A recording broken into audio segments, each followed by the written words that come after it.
Un nouveau-né de la littérature béninoise lancé officiellement. Raymond Kossi Assoba met à nu son ouvrage intitulé 10 janvier et après le vaudou dans un monde en mutation. Une œuvre littéraire qui renseigne les amoureux du livre sur la journée nationale du vaudou, 10 janvier célébrée chaque année au Bénin.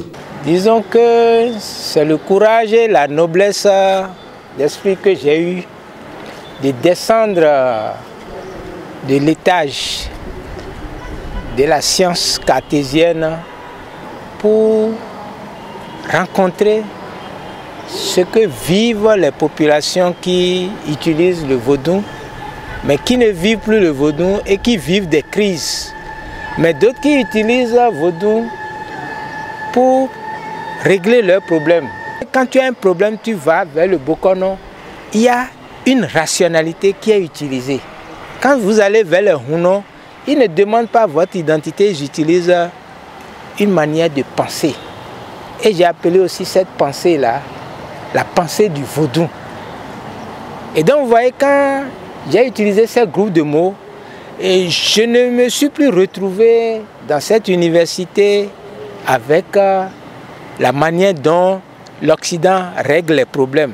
Donc aujourd'hui, pour former la jeunesse par rapport à la biologie, je pense que nous avons à inventer. C'est pourquoi j'ai dit que nous sommes des errants. Bon, ici, il faut que nous renouions avec la pensée du vaudou, la raison du fa. Et ça, ce n'est pas de la science. Ce n'est pas de la science. C'est quelque chose qu'il faut découvrir.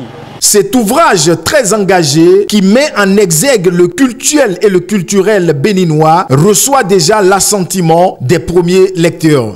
C'est une très bonne chose, un travail abattu par le professeur Assoba.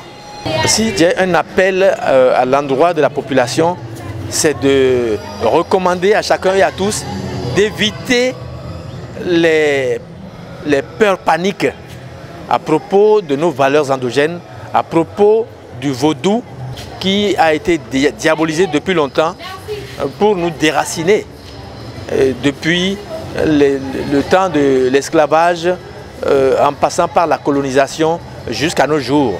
Cela est resté et constitue un élément perturbateur de notre développement.